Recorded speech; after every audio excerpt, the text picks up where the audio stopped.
Bab 131.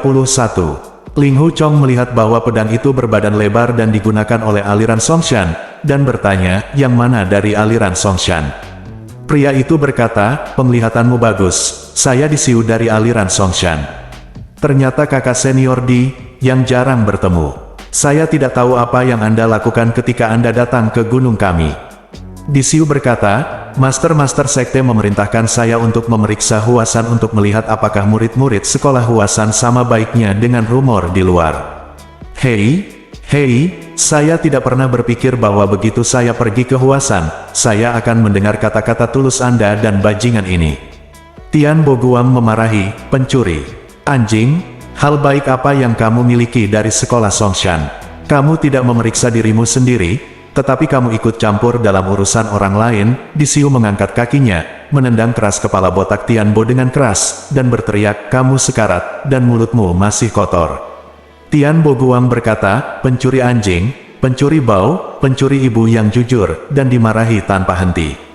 Jika Disiu ingin mengambil nyawanya, akan mudah baginya untuk mengeluarkan sesuatu dari sakunya, tetapi dia harus mempermalukan Ling Hu Chong terlebih dahulu, dan berkata sambil mencibir, Ling Hu Chong, kau dan dia memiliki bau yang sama, jadi kamu bertekad untuk tidak membunuhnya. Ling Hu Chong sangat marah, dan berkata dengan lantang, bukan urusanmu apakah aku membunuhnya atau tidak. Jika kamu punya nyali, bunuh Ling Hu Chong dengan pedang. Jika kamu tidak, dengan patuh letakkan ekormu di antara kedua kakimu dan berguling menuruni Gunung Hua. Disiu berkata, kamu benar-benar bertekad untuk tidak melakukannya. Bunuh dia, apakah kamu bertekad untuk memperlakukan pelacur ini sebagai teman? Ling Hu Chong berkata, tidak peduli dengan siapa aku berteman, itu lebih baik daripada berteman denganmu. Tian Bo Guang bertepuk tangan dengan keras, kata yang bagus, kata yang bagus. Disiu berkata, kamu ingin memprovokasi saya, biarkan saya membunuh kalian berdua dengan satu pedang, tidak ada hal yang murah di dunia ini. Saya akan menelanjangi kalian berdua dan mengikat mereka bersama-sama, dan kemudian menembak kalian dua acu poin bodoh, membawa kepada publik di sungai dan danau, mengatakan bahwa seorang anak laki-laki berjanggut dengan wajah putih kecil melakukan hal yang biasa-biasa saja, dan saya ditangkap oleh tangan saya. Haha, Anda Huasan Pei Yue Bukun munafik, berpura-pura menjadi seorang pria Taois untuk menggertak orang. Mulai sekarang, apakah dia masih berani menyebut dirinya Gen Leman Sword? Ketika Ling Hu Chong mendengar ini, dia pingsan karena marah. Tian Bo Guang memarahi, Xiniang pencuri. Disiu menendang titik akupuntur di pinggangnya, tersenyum, dan mengulurkan tangannya untuk melepaskan pakaian Ling Hu Chong. Tiba-tiba suara wanita yang halus dan jelas di belakangnya berkata, hei, kakak, apa yang kamu lakukan di sini? Disiu terkejut, dan ketika dia berbalik, dia melihat sosok wanita dalam cahaya redup, dan berkata, apa-apa yang kamu lakukan di sini lagi? Ketika Tian Bo Guang mendengar bahwa suara wanita itu adalah Yilin, dia berseru dengan sangat gembira, Little Master, senang kamu ada di sini.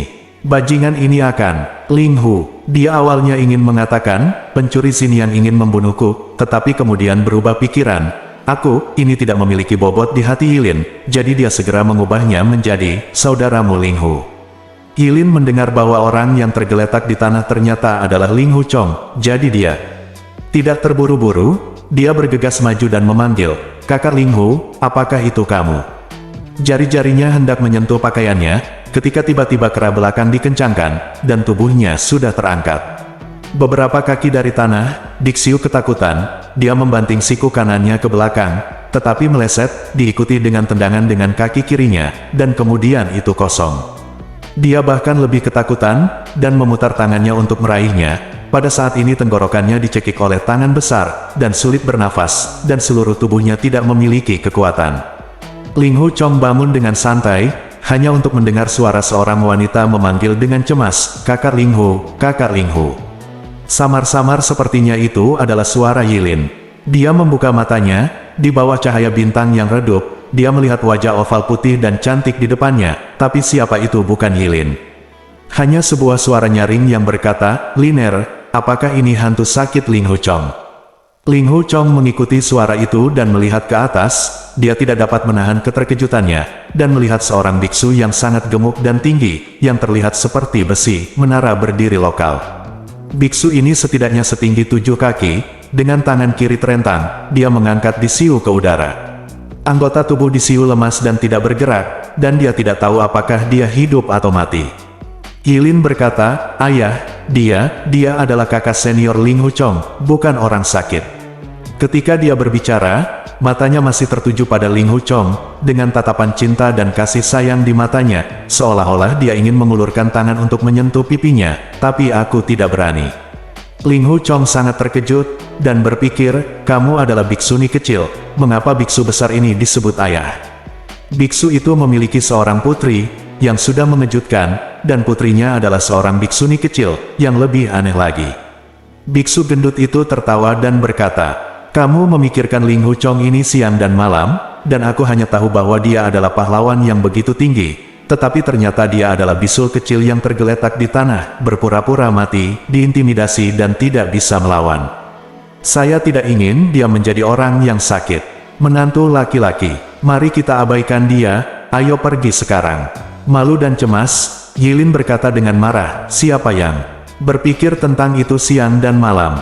Kamu hanya berbicara omong kosong. Jangan, kata-kata berikut, tidak ingin dia menjadi menantu, tidak bisa diucapkan setelah semua. Mendengar bahwa dia menyebut dirinya, orang sakit, dan jerawat, Ling Huchong sangat marah dan berkata, pergilah begitu kau pergi, siapa yang mau kau urus? Kenapa aku tidak boleh pergi? Tian Boguang berkata, saya membutuhkan dia untuk menyembuhkan tumit saya, dan penawar racun juga ada di tubuhnya. Jika dia pergi, saya akan sangat sedih. Ling Huchong berkata, apa yang kamu takutkan? Aku mengatakannya sebelumnya, aku akan mati bersamamu, jika kamu mati karena racun, aku akan segera bunuh diri. Biksu gendut itu tertawa keras, suaranya mengguncang lembah, dan berkata, sangat bagus, sangat bagus, sangat bagus. Ternyata anak ini memiliki tulang punggung yang cukup. Orang baik, Liner, dia sangat menggugah selera saya. Namun, kita harus menanyakan satu hal dengan jelas, apakah dia minum atau tidak. Sebelum Yilin bisa menjawab, Ling Huchong berkata dengan lantang, tentu saja, mengapa tidak? Laosu saya meminumnya di pagi hari, di malam hari, dan dalam tidur saya. Anda telah melihat kebajikan saya dalam minum, dan Anda dijamin akan mati karena marah. Anda biksu besar yang tidak makan daging, alkohol, membunuh, dan berbohong. Biksu gendut itu tertawa terbahak-bahak dan berkata, Liner, beritahu dia siapa nama Dharma Ayah. Yilin tersenyum dan berkata, kakak Ling Hu, nama Dharma ayahku adalah Buji. Dalam agama Buddha, semua jenis aturan dan peraturan Buddha tidak dipatuhi, jadi nama hukumnya adalah tidak. Ada aturan, jangan menertawakanku. Lelaki tua itu minum dan makan daging, membunuh dan mencuri uang, melakukan segalanya, dan juga melahirkan. Aku, pada titik ini, dia tidak bisa menahan tawa. Ling Huchong tertawa terbahak-bahak, dan berkata dengan suara lantang, beku seperti ini adalah yang membuat orang senang melihatnya. Ia mencoba meronta untuk berdiri, tetapi tidak mampu. Yilin buru-buru mengulurkan tangannya untuk membantunya berdiri. Ling Huchong berkata sambil tersenyum, orang tua, karena kamu melakukan segalanya, mengapa kamu tidak kembali ke vulgar dan menjadi biksu? Buji berkata, kamu tidak tahu tentang itu. Aku menjadi biksu hanya karena aku melakukan segalanya. Aku seperti ini, kamu jatuh cinta dengan seorang biarawati cantik. Yilin menyela, ayah, kamu berbicara omong kosong lagi. Ketika dia mengatakan ini, wajahnya memerah. Tapi untungnya, di gelap, yang lain tidak bisa melihat dengan jelas. Dia tidak mundur dan berkata, seorang pria melakukan hal-hal secara terbuka dan terbuka. Lakukan saja, tidak masalah apakah dia adalah lelucon atau teguran. Jika saya tidak mundur dari seorang beku, siapa yang akan saya takuti? Ling Huchong dan Tian Boguang bertepuk tangan serempak sambil berkata, benar. Buji sangat senang mendengar pujian kedua orang itu, dan melanjutkan, biarawati cantik yang kucintai adalah ibunya. Bab 132, Tian Boguang tertawa dan berkata, energi sejati biksu agung sangat kuat, dia menyembuhkan luka serius saudara Ling Hu hanya dalam waktu singkat. Mendengar pujiannya, dia sangat menyukainya, dan berkata, anakmu telah melakukan banyak hal jahat, aku ingin memerasmu sampai mati, dan akhirnya kamu menemukan anak ini Ling Huchong, kamu memiliki sedikit pujian, selamatkan hidupmu, pergilah dari sini. Tian Boguang sangat marah, dan mengutuk, apa maksudmu mendapatkan keluar dari sini? Dia biksu anjing sialan, apakah Anda berbicara kata-kata manusia? Anda mengatakan bahwa Anda akan menemukan Ling Hu Chong dalam waktu 1 bulan, dan kemudian Anda akan melepaskan tumit Akilis saya, dan kemudian memberi saya penawar racun untuk mendetoksifikasi saya, tetapi saat ini, saatnya datang lagi. Anda tidak akan memberi saya solusi detoksifikasi akupuntur. Dia adalah biksu bau rendahan yang tidak sebagus babi dan anjing. Tian Boguang memarahi dengan sangat keras, tetapi dia tidak marah jika dia tidak berhenti. Dia tersenyum dan berkata, lihatlah kamu bocah, kamu takut mati dan kamu akan menjadi seperti ini. Aku takut jika aku tidak melakukannya. Jangan berhenti, kata-kata tuannya tidak akan dihitung, dan aku tidak akan memberimu penawarnya. Bajingan sialan, aku akan memberimu penawarnya. Saat dia berbicara, dia mengulurkan tangannya ke dadanya untuk mendapatkan penawarnya, tapi barusan dia mengerahkan terlalu banyak tenaga, satu tangan tidak bisa menahan gemetar, dia mengambil botol porselen di tangannya, dan menjatuhkannya ke tubuhnya beberapa kali. Yilin mengulurkan tangan untuk mengambilnya, dan membuka sumbatnya. Buji berkata, beri dia 3 pil. Setelah minum 1 pil, minum 1 pil lagi setiap 3 hari, lalu minum pil ketiga setelah 6 hari. Ini akan efektif dan tidak efektif. Anda akan tahu saat itu. Jika Anda dibunuh oleh seseorang selama 9 hari ini, jangan lakukan itu, tentang Biksu Agung. Tian Boguang mengambil penawar dari tangan Yilin dan berkata, Biksu Agung, Anda memaksa saya untuk mengambil racun, dan sekarang Anda memberi saya penawarnya. Di mana akupunturmu? Buji tertawa dan berkata, aku mengetuk titik akupunturmu, dan itu akan terlepas setelah 7 hari. Jika Biksu Agung benar-benar mengklik titik akupunturmu, anakmu masih bisa hidup sampai hari ini. Tian Boguang telah menyadari bahwa titik akupuntur di tubuhnya telah dibuka. Dia lega segera setelah mendengar kata-kata Buji. Dia tertawa dan memarahi neneknya, biksu bau itu berbohong. Beralih ke Ling Hu Chong, dia berkata, kakak Ling Hu, kamu dan guru cilik itu pasti ingin mengatakan sesuatu. Aku pergi, kita akan bertemu nanti. Mengatakan ini, dia menangkupkan tangannya dan berbalik untuk berjalan menuruni jalan gunung. Ling Hu Chong berkata, kakak Tian, tunggu sebentar. Tian Boguang berkata, apa? Ling Hu Chong berkata, kakak Tian, Ling Hu Chong telah menerima belas kasihanmu beberapa kali dan menjadikanmu seorang teman. Ada satu hal yang ingin saya sarankan. Jika Anda tidak berubah, teman-teman kita tidak akan bertahan lama. Wanita yang baik mulai sekarang Tian mendengarkan Anda, pelacur dunia dan anak-anak, di mana seringkali, Tian rakus akan bunga dan nafsu, dan dia bisa membelinya dengan uang, jadi dia tidak harus menganiaya wanita yang baik dan melukai nyawa orang. Haha, saudara Ling Hu, bukankah pemandangan di halaman Hengshan Kunyu indah? Ling Hu, Chong He Yilin tidak bisa menahan rasa malu ketika mendengar dia menyebut kuil Hengshan Kunyu. Tian Boguang tertawa keras, berjalan lagi, kakinya lemas, jungkir balik, dan berguling jauh. Dia berjuang untuk duduk, mengeluarkan penawar dan menelannya ke perutnya tiba-tiba, perutnya sakit seperti dipelintir, dan dia duduk di tanah, tidak bisa bergerak untuk beberapa saat. Dia tahu bahwa ini adalah gejala yang diharapkan dari penawar racun, tetapi dia tidak takut, tetapi diam-diam senang karena penawarnya efektif.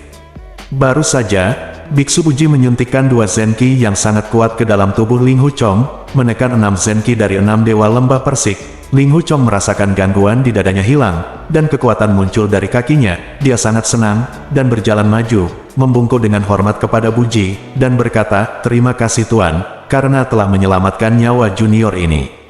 Buji berkata sambil tersenyum, tidak perlu berterima kasih, kita akan menjadi keluarga di masa depan. Kamu adalah menantu laki-laki saya, dan saya orang tua Anda. Untuk apa Anda berterima kasih kepada saya?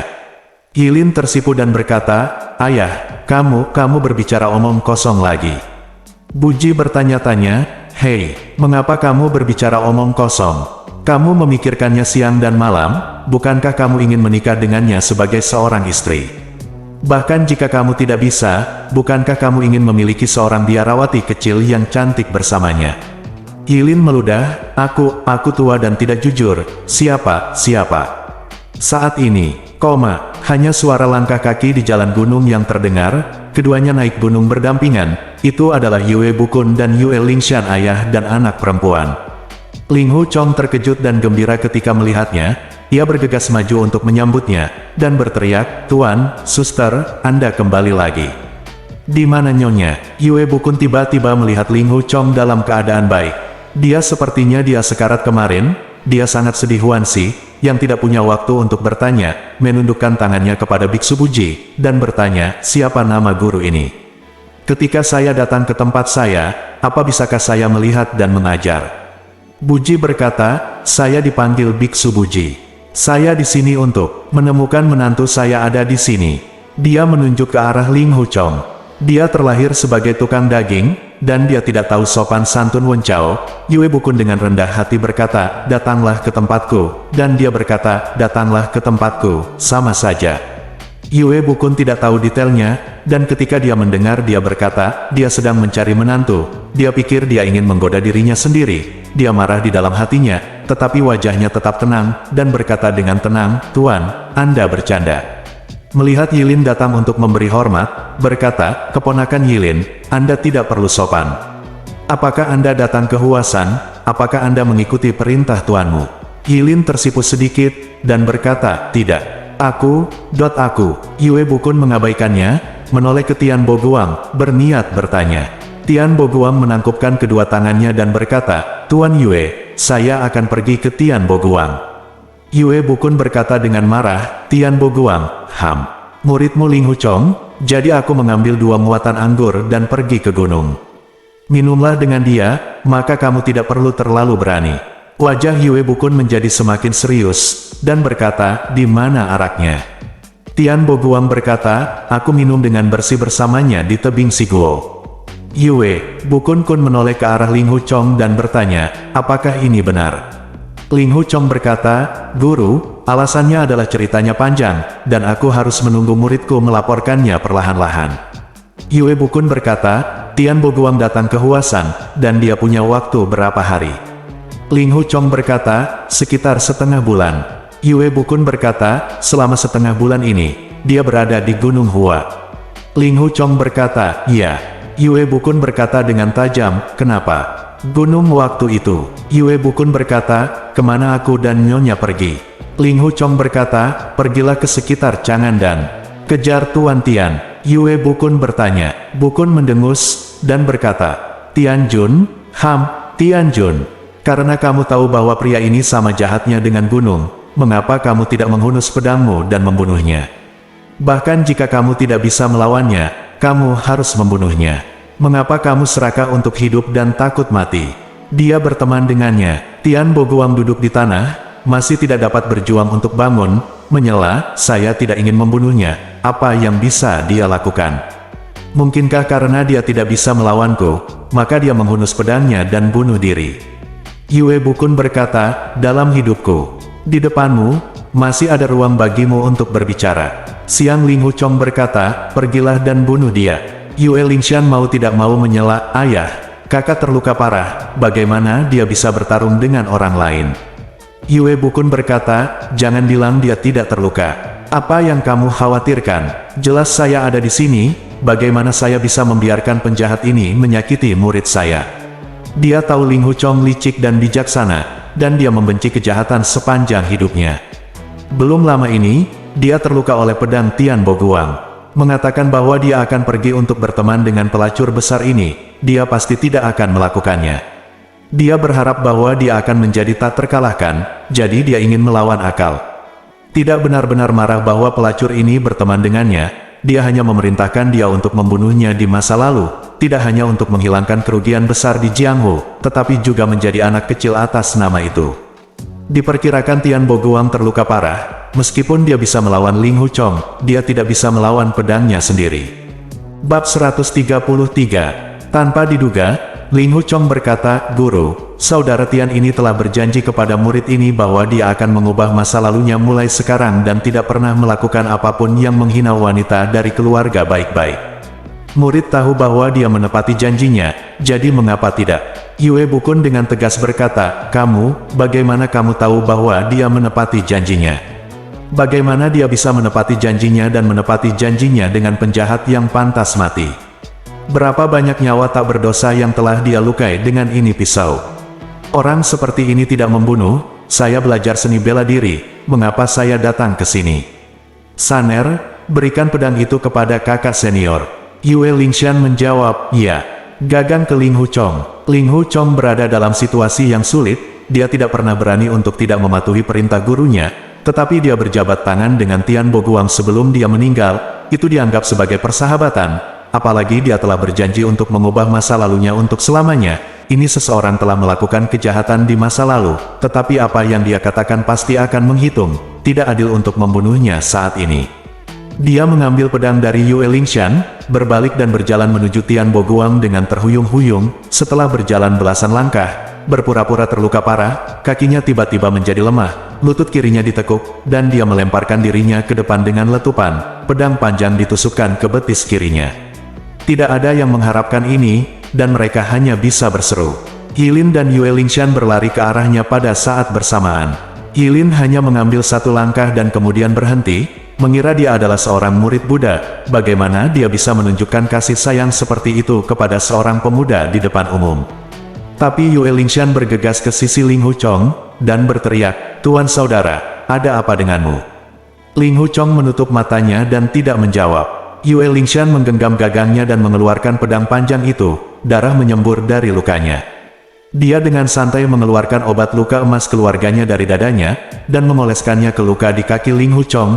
Ketika dia melihat ke atas, dia melihat wajah cantik Yilin benar-benar pucat, dan wajahnya penuh kekhawatiran. Jantung Yue Lingshan berdetak kencang, biarawati kecil ini sangat peduli pada kakak laki-laki. Dia mengangkat pedangnya dan berdiri, berkata, "Ayah, biarkan putriku membunuh penjahat ini." Yue Bukun berkata, "Kamu bunuh penjahat. Ini beri aku pedangnya." Nama Tian Boguang sebagai pelacur dikenal di seluruh dunia. Di masa depan, akan ada desas-desus di dunia bahwa Tian Boguang meninggal di tangan keluarga Nona Yue. Kata-kata seperti pemerkosaan dan kekerasan. Mendengar apa yang dikatakan ayahnya, Yue Lingshan segera menyerahkan gagang pedangnya. Yue Bukun tidak mengambil pedang itu, tetapi dengan jentikan tangan kanannya, ia melilit pedang panjang itu. Melihat ini, Biksu Buji berteriak, "Tidak mungkin." Dia melepas kedua sepatu di tangannya. Tapi melihat Yue Bukun mengayunkan lengan bajunya dengan paksa, sebilah pedang panjang melayang ke arah Tian Boguang yang jaraknya lebih dari 10 kaki. Buji sudah menduganya, dia melemparkan tangannya dengan keras, dan kedua sepatu itu masing-masing terbang dari kiri dan kanan.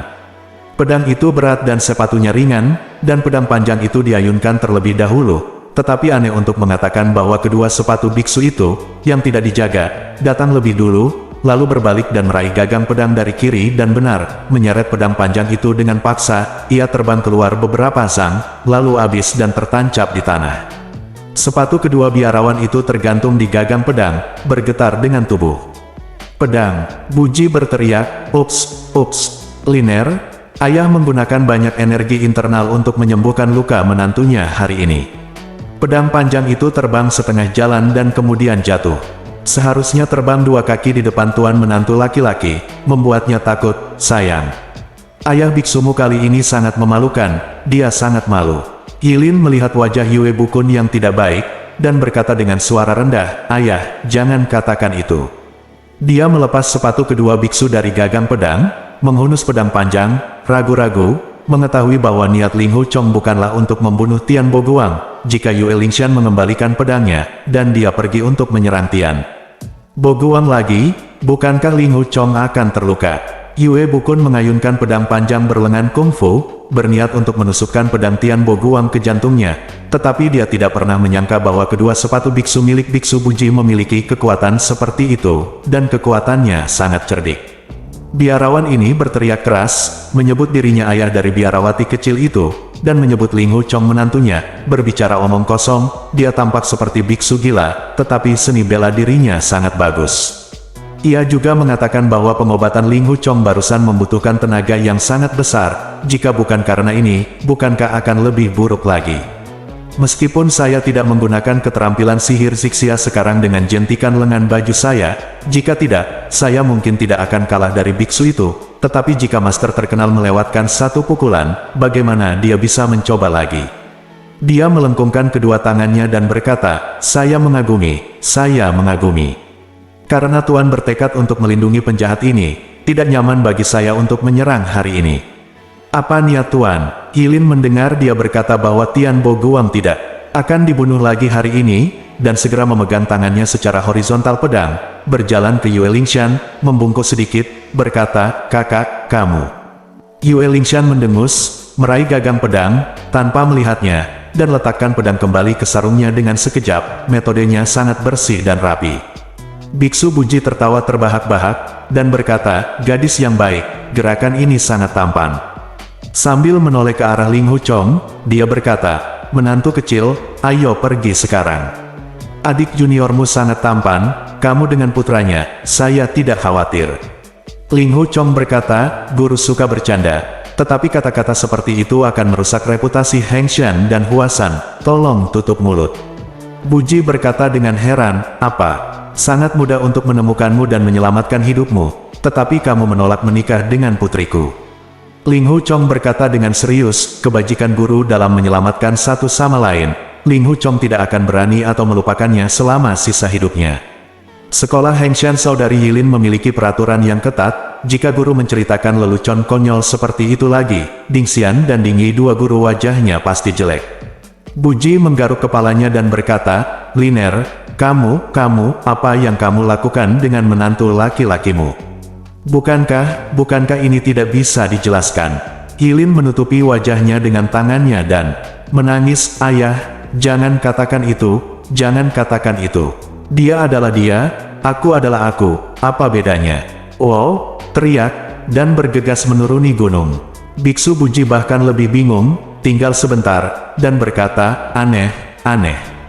Ketika kamu tidak dapat melihatnya, kamu sangat ingin melihatnya. Ketika kamu melihatnya, kamu tidak ingin melihatnya lagi. Sama seperti ibunya, biarawati kecil itu, aku benar-benar tidak bisa menebak apa yang ada di pikiranku." Melihat putrinya berlari semakin jauh, dia segera mengejarnya. Tian Bo Guang berdiri dengan dukungan, dan berkata kepada Ling Hu Chong, "Pegunungan hijau tidak akan berubah, dan air hijau akan mengalir selamanya." Berbalik, dia terhuyung-huyung menuruni gunung.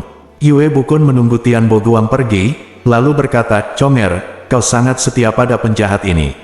Si Cai yang tajam tidak bisa menyembunyikan kepura-puraannya darinya, jadi dia harus menundukkan kepalanya dan berkata, "Tuan, meskipun perilaku orang ini sangat buruk, tetapi pertama-tama, dia telah berjanji untuk memperbaiki kesalahannya dan membuat yang lebih baik, dan kedua, dia telah beberapa kali mengekang muridnya, tetapi dia tidak pernah menunjukkan belas kasihan, selalu mencintai murid besar ini." Dan melihat bahwa dia selamat dari luka seriusnya, hatinya sudah sangat kuat. Huansi, barusan dia berpura-pura jatuh dan menusuk kakinya sendiri. Mengetahui itu adalah tipuan, tetapi orang ini sangat licik sejak kecil. Yue Bukun mengetahuinya dengan baik, jadi dia tidak membahasnya, dan Ling Hu Chong menanggapi dengan baik kata-kata Biksu Buji, yang cukup bagus.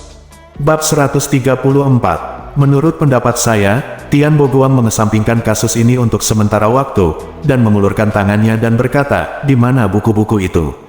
Ketika Ling Hu Chong melihat tuan dan adik perempuannya pergi dan kembali, dia tahu bahwa pencurian buku itu terjadi, dan tuannya kembali ke gunung untuk melacaknya. Adik laki-laki ke-6. Adik perempuan junior memiliki niat baik untuk menyelamatkan nyawa muridnya. "Guru, tolong jangan salahkan saya." Tetapi tidak mengikuti perintah tuannya, murid itu begitu berani sehingga dia tidak berani mencapai keluar dan menyentuh buku rahasia itu, dan dia bahkan tidak berani melihat sepatah kata pun dari keterampilan magis yang tercatat di buku rahasia itu.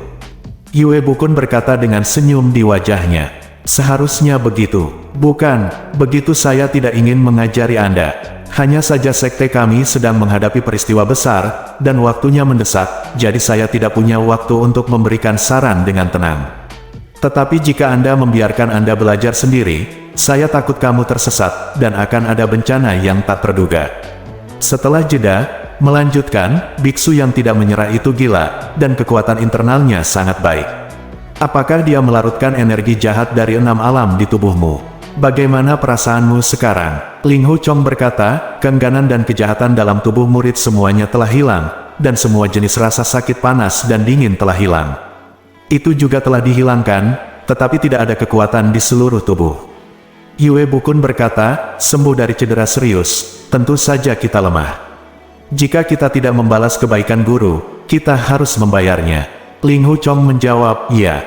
Yue Bukun, pergi kembali ke Gunung Hua, selalu khawatir akan bertemu dengan 6 dewa lembah persik. Sekarang karena mereka tidak terlihat, dia sedikit tenang, tetapi dia tidak ingin tinggal lebih lama, dan berkata, ayo pergi ke Gunung Song dengan Kideyu.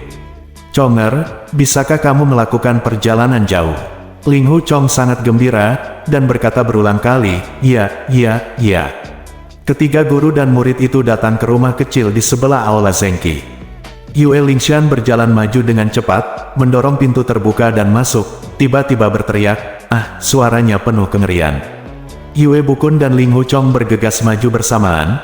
Ketika mereka melihat ke dalam, mereka melihat Lu Deyu tergeletak di tanah dengan tegak dan tidak bergerak. Ling Hu Chong berkata sambil tersenyum, saudari muda, jangan khawatir, akulah yang menjatuhkannya. Yue Lingshan berkata, aku takut, mengapa kamu menjatuhkan Liu How'er? Dia bersedia untuk menonton buku rahasia, jadi dia membacakan kitab suci di buku rahasia kepadaku. Aku tidak bisa menghentikannya, jadi aku harus menjatuhkannya. Kenapa dia? Tiba-tiba, Yue Bukun berkata, hei, dan membungkuk. Keperiksa Lulu terengah-engah, dia mengambil denyut nadinya lagi, dan berkata dengan heran, bagaimana dia mati? Chonger, titik akupuntur apa yang kamu ketuk padanya? Ketika Ling Hu Chong mendengar bahwa Lu Deyu telah meninggal, dia ketakutan setengah mati, dia terhuyung beberapa kali, hampir pingsan, dan berkata dengan suara bergetar, aku. Dia mengulurkan tangannya ke menyentuh pipi Lu Deyu, tentakel sedingin es, sudah lama mati, mau tak mau menangis keras, dan berteriak, 6. Keenam saudara muda, apakah kamu benar-benar mati? Yue Bukun berkata, di mana apakah buku-buku itu? Dia juga bertanya, di mana buku itu? Dia dengan cepat mengulurkan tangan untuk mencari tubuh Lu Deyu, tetapi tidak ada jejak, dan berkata, ketika muridku menjatuhkannya, aku ingat melihat buku rahasia itu terbuka. Sebarkan di atas meja, bagaimana bisa hilang? Yue Lingshan mencari di mana-mana di kang, di samping meja, di sudut pintu, dan di bawah kursi, tetapi tidak ada jejak buku rahasia Sixia. Ini adalah klasik tertinggi dari energi internal sekolah Huasan, tiba-tiba menghilang, bagaimana Yue Bukun bisa terburu-buru. Dia memeriksa tubuh Lu Deyu dengan hati-hati, dan tidak ada luka yang fatal, dan kemudian mengamati bagian depan, belakang dan atap rumah kecil itu, dan tidak ada jejak orang luar, berpikir, karena tidak ada orang luar yang berkunjung, itu tidak berarti 6 dewa lembah persik. Mungkin biksu itu tidak berhenti dan membawanya pergi. Dia bertanya dengan tajam, Chonger, titik akupuntur apa yang kamu ketuk? Ling Hu Chong menekuk lututnya, berlutut di depan gurunya, dan berkata, saya takut luka serius, dan tangan saya akan lemah, jadi saya mengetuk titik akupuntur kunci di tengah daging kambing. Saya tidak pernah menyangka. Saya tidak pernah menyangka bahwa saya akan secara tidak sengaja membunuh adik laki-laki ke-6. Ketika dia mengulurkan tangan, dia mencabut pedang panjang dari pinggang Lu Deyu, dan menebas lehernya sendiri. Yue Bukun menjulurkan jarinya dan mengibaskan pedang panjangnya sambil berkata, bahkan jika kau akan mati, kau harus menemukan buku rahasia Sixia terlebih dahulu. Di mana kau menyembunyikan buku rahasia itu? Hati Ling Hu Chong terasa dingin. Berpikir, Tuan sebenarnya curiga bahwa saya telah menyembunyikan buku rahasia Sixia. Setelah tertegun beberapa saat, dia berkata, Tuan, buku rahasia ini pasti telah dicuri oleh seseorang, dan saya akan mencarinya jika saya mengatakan apapun, dan kembalikan kepada tuannya tanpa melewatkan satu halaman pun. Petik 2. Yue Bukun dalam keadaan bingung, dan berkata, jika seseorang menyalinnya atau menghafalnya, bahkan jika Anda dapat memperoleh kembali buku aslinya tanpa kehilangan satu halaman, seni bela diri yang unggul dari sekte kita tidak akan lagi menjadi rahasia unik mulai sekarang. Sudah, dia berhenti sejenak, lalu berkata dengan lembut, Chonger, jika kamu mengambilnya dan menyerahkannya, maka guru tidak akan menyalahkanmu. Ling Hu Chong menatap kosong ke tubuh Lu Deyu, dan berkata dengan lantang, Guru, murid ini bersumpah hari ini, jika ada orang di dunia ini yang mengintip buku rahasia Sixia, Guru, 10 murid akan membunuhnya 10, dan 100 murid akan membunuhnya, bunuh dia. Jika tuannya masih curiga bahwa muridnya mencurinya, tolong angkat telapak tanganmu dan pukul dia sampai mati. Yue Bukun menggelengkan kepalanya dan berkata, bangun. Karena kamu bilang tidak, kamu tidak akan melakukannya. Kamu dan Deyu kami selalu berteman, jadi tentu saja kami tidak berniat membunuhnya. Jadi siapa yang mencuri buku rahasia ini? Melihat keluar jendela, dia bingung. Yue Lingshan menangis dan berkata, "Ayah, ini semua tentang kesalahan putrinya. Aku berpura-pura pintar dan mencuri buku rahasia ayah, berharap untuk menyembuhkan luka dalam kakak laki-laki. Tetapi aku tidak tahu bahwa kakak memutuskan untuk tidak membacanya, dan malah membunuh kakak keenam." Putri berkata dia harus menemukan buku rahasia itu. Yue Bukun berkata, "Ayo kita lihat-lihat lagi." Kali ini ketiganya mereka menggeledah setiap tempat di rumah kecil itu dengan hati-hati. Buku rahasia itu tentu saja, saya tidak melihatnya, dan saya tidak menemukan petunjuk yang mencurigakan. Yue Bukun berkata kepada putrinya, "Hal ini tidak boleh dipublikasikan. Kecuali aku menjelaskan kepada ibumu, kamu tidak boleh menyebutkannya kepada siapapun. Mari kita kubur Deyu, jadi ayo turun gunung." Ling Hu Chong melihat tubuh Lu Deyu. "Aku tidak bisa menahan perasaan sedih, dan berpikir dalam hati, di antara semua adik laki-laki di sekolah yang sama, adik laki-laki keenam memiliki kasih sayang yang paling dalam kepadaku. Siapa sangka aku akan menembaknya sampai mati jika aku membuat kesalahan. Ini benar-benar tidak terduga. Saya tidak terluka sama sekali, dan jari seperti itu tidak akan pernah membunuhnya. Mungkinkah karena saya memiliki roh jahat dari 6 dewa lembah persik di tubuh saya, kekuatan jarinya luar biasa. Meski begitu, mengapa buku rahasia Zixia? Apakah itu akan hilang lagi? Keanehan di tengah benar-benar tidak dapat diprediksi. Guru mencurigai saya, dan percuma membelanya. Apapun yang dia katakan, dia harus mencari tahu kebenarannya masalah ini, dan kemudian dia akan bunuh diri untuk berterima kasih kepada saudara keenam." Dia menyeka air matanya, menemukan cangkul, dan menggali lubang untuk mengubur tubuh Lu Dayu. Dia sangat lelah hingga berkeringat deras dan terengah-engah. Itu adalah Yue Lingshan yang membantunya menyelesaikan penguburan. Bab 135. Ketika mereka bertiga datang ke kuil kuda putih, Nyonya Yue sangat gembira melihat Ling Hu Chong masih hidup dan menemani mereka. Yue Bukun diam-diam menginformasikan kematian Lu Deyu dan hilangnya buku rahasia Zixia, dan Nyonya Yue menangis lagi. Meski hilangnya buku rahasia Zixia merupakan peristiwa besar, dalam benaknya suaminya sudah mengetahuinya, jadi apakah dia memiliki buku rahasia itu atau tidak, itu tidak relevan. Namun, Lu Deyu telah lama menjadi murid sekolah Huasan, dan dia santai. Begitu dia meninggal secara tragis, dia akan sangat sedih.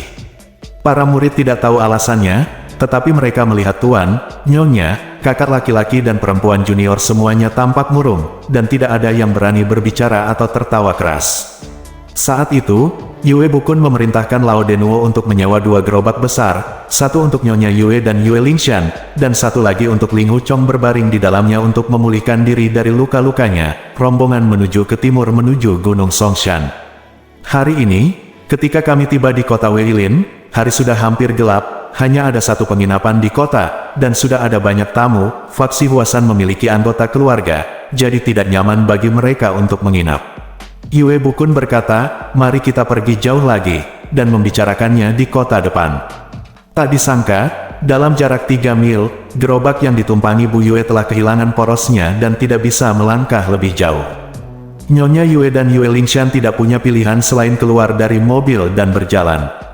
Si Daisy menunjuk ke sudut timur laut dan berkata, "Tuan, ada sebuah kuil di hutan di sana, bagaimana kalau kita pergi dan tinggal di sana?" Nyonya Yue berkata, "Hanya saja tidak nyaman untuk kerabat perempuan." Yue Bukun berkata, "Daisy, pergilah dan tanyakan, jika para biksu di kuil menolak, itu saja, jangan memaksanya." Si Daisy setuju dan melarikan diri. Setelah beberapa saat, dia berlari kembali dan berteriak dari kejauhan, "Tuan, ini adalah kuil yang hancur tanpa biksu." Semua orang sangat gembira. Tao Jun, Ying Bailuo, Suki dan murid muda lainnya bergegas maju lebih dulu. Ketika Yue Bukun dan Bu Yue sampai di luar kuil, mereka melihat awan gelap menumpuk dari langit timur, dan langit menjadi gelap dalam sekejap. Nyonya Yue berkata, "Untungnya, ada reruntuhan kuil di sini, kalau tidak pasti ada hujan lebat di jalan." Memasuki aula utama, ada dewa berwajah hijau yang diabadikan di aula, mengenakan daun dan memegang rumput layu. Yue Bukun memimpin semua muridnya untuk memberi hormat kepada patung itu. Sebelum dia membuka selimut, kilat menyambar, dan ada halilintar di udara, diikuti oleh tetesan air hujan sebesar kacang kedelai, yang membuat genteng bergemerincing. Air bocor di mana-mana di reruntuhan candi, dan semua orang tidak membuka tempat tidur mereka, dan masing-masing menemukan tempat yang kering untuk duduk. Liang Fa, Gao Genning, dan 3 murid perempuan memasak sendiri. Nyonya Yue berkata, tahun ini guntur musim semi terdengar sangat awal, saya khawatir ini bukan tahun yang baik. Ling Hu Chong duduk bersandar pada bingkai lonceng di sudut aula, memandangi air hujan yang turun dari atap, seperti tirai air, dan berpikir, jika saudara keenam masih hidup, dan semua orang berbicara dan tertawa, itu akan jauh lebih bahagia. Dalam hatinya tak kuasa menahan sedih. Dia jarang berbicara dengan Yue Lingshan di sepanjang jalan, dan kadang-kadang melihatnya bersama Lin Pingzi, dan semakin menjauh, berpikir dalam hatinya, adik junior mencoba yang terbaik untuk memarahi tuannya dan mencuri buku rahasia Sixia untukku. Menyembuhkan luka menunjukkan bahwa saya memiliki kasih sayang yang dalam kepada saya. Saya hanya berharap dia akan bahagia selama sisa hidupnya. Setelah saya memutuskan untuk menemukan buku rahasia itu, saya bunuh diri untuk berterima kasih kepada saudara keenam. Bagaimana saya bisa memprovokasi dia lagi? Dia dan Lin hanyalah pasangan, kuharap dia benar-benar melupakanku, dan setelah aku mati, dia tidak akan meneteskan air mata sedikitpun. Meskipun dia berpikir demikian di dalam hatinya, setiap kali dia melihatnya berjalan berdampingan berpihak pada Lin Pingzi dan berbicara, dia selalu merasa sakit dan tak tertahankan. Pada saat ini, hujan deras turun di luar kuil Raja Obat, melihat Yue Lingshan berjalan mondar-mandir di aula, membantu merebus air dan memasak. Setiap kali matanya bertemu dengan mata Lin Pingzi, ada senyuman di wajah mereka berdua. Mereka berdua berpikir bahwa tidak ada orang lain yang memperhatikan pemandangan ini. Tetapi setiap kali mereka tersenyum, mereka tidak pernah luput dari pandangan Ling Hu Chong. Mereka berdua tersenyum satu sama lain. Ling Hu Chong merasa tidak nyaman dan ingin memalingkan muka, tapi setiap kali Yue Lingshan lewat, matanya mau tidak mau mengikutinya. Setelah makan malam, semua orang pergi tidur secara terpisah. Hujan deras untuk sementara, dan ringan untuk sementara, dan tidak pernah berhenti. Ling Hu Chong gelisah dan sedih, dia tidak bisa tidur untuk beberapa saat, dia mendengar dengusan dari aula, semua orang tertidur lelap. Tiba-tiba terdengar suara derap kaki kuda dari arah tenggara, sekitar 10 pengendara berpacu di sepanjang jalan. Ling Hu Chong membeku, di malam yang gelap, mengapa ada orang yang berderap di tengah hujan? Setelah beberapa saat, lebih dari 10 pengendara bergegas keluar dari kuil. Pada saat ini, semua anggota Sekte Huasan telah bangun, dan masing-masing memegang gagang pedang untuk bertahan melawan musuh.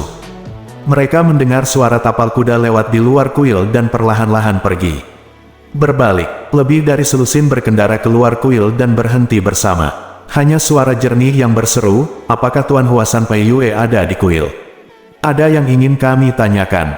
Ling Hu Chong adalah murid tertua dari sekte kami, dan dia selalu menjadi orang yang berurusan dengan orang luar, jadi dia segera berjalan ke pintu, membuka pintu kuil, dan berkata, kemana teman-teman akan mengunjungi pada malam kuil?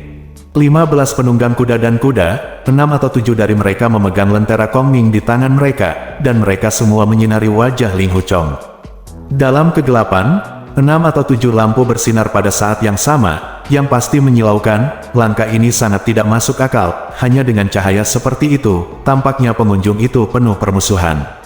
Ling Hu Chong membuka matanya lebar-lebar, tetapi melihat mereka semua mengenakan kerudung kain hitam, hanya sepasang mata yang terbuka, dan hatinya tergerak, jika orang-orang ini tidak mengenal kita, mereka takut mereka akan mengingat mereka, menghadap kami.